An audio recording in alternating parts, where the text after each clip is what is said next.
ancient Greece, the gods were always stirring up drama. Kings made some questionable decisions, and the kids, well, some had bull heads and ate people.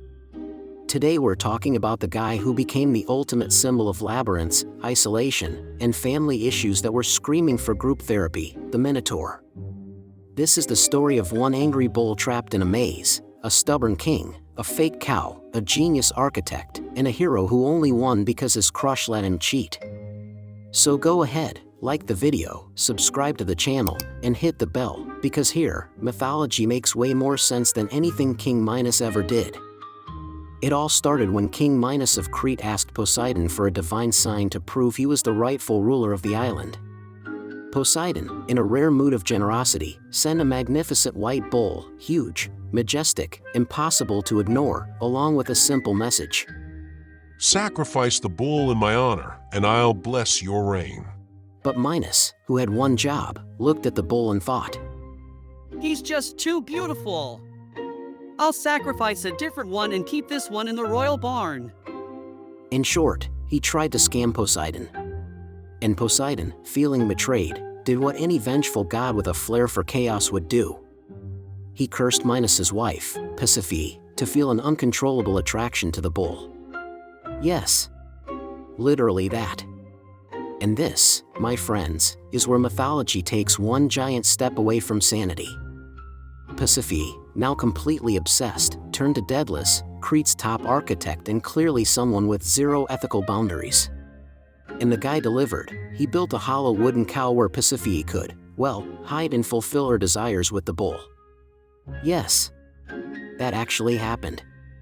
And from that deeply questionable union came the Minotaur, a creature with the body of a man, the head of a bull, incredible strength, violent instincts, and one tiny issue. It ate people.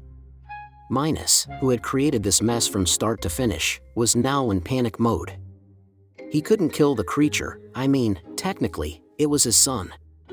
But letting it roam free around the island? Also not ideal. So he called Daedalus again. And Daedalus delivered what would become one of the most iconic solutions in Greek mythology. A massive, inescapable labyrinth. The Minotaur was locked inside. Problem solved? Of course not. Meanwhile, over in Athens, King Aegeus was dealing with his own mess. During one of those classic Who's the Manliest Man tournaments, Minos' son, Androgeus, went to Athens, competed, won everything, and got murdered. Because, let's face it, no one in Greece knew how to lose gracefully. Minos, absolutely enraged, declared war on Athens. And after winning, he came up with a bizarre punishment. Every year, 7 young men and 7 young women had to be sent to Crete to be eaten by the Minotaur.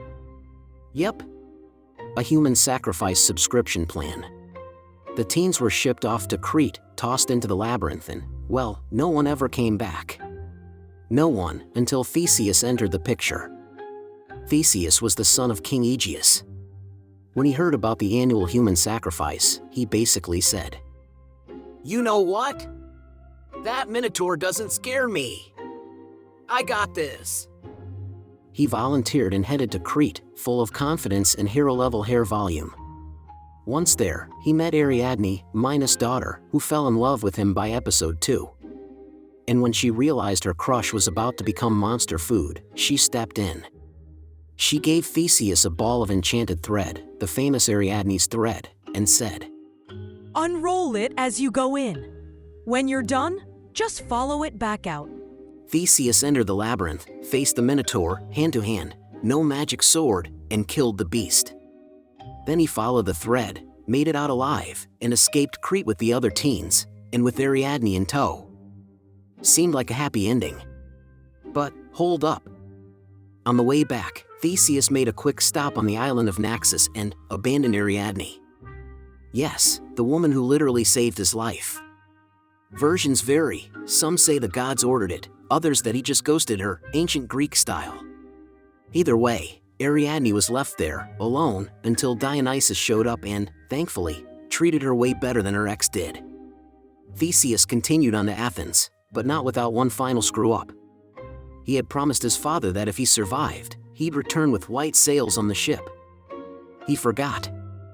came back with black sails. King Aegeus, thinking his son was dead, threw himself into the sea. And that, folks, is why we still call it the Aegean Sea.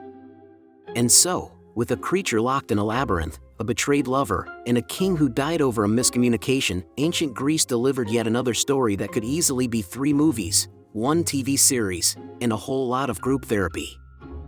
The Minotaur became a symbol for a lot of things. The monster we carry inside. The systems that bury problems instead of solving them. And the Greek tendency to fix everything with swords and curses. But in the end, he was just a product of a completely absurd chain of bad decisions. Made by a stubborn king, a cursed queen, a boundary-free architect, and an ungrateful hero. Tell us in the comments. Would you have the guts to walk into that labyrinth with a hungry beast waiting inside, or would you pretend you missed the draw? Don't forget to like, subscribe, and hit the bell. Because here, we don't run from the Minotaur. We unpack the whole drama with a laugh. See you in the next episode of Mythology is Cool, where the monsters are scary, but the humans, even scarier.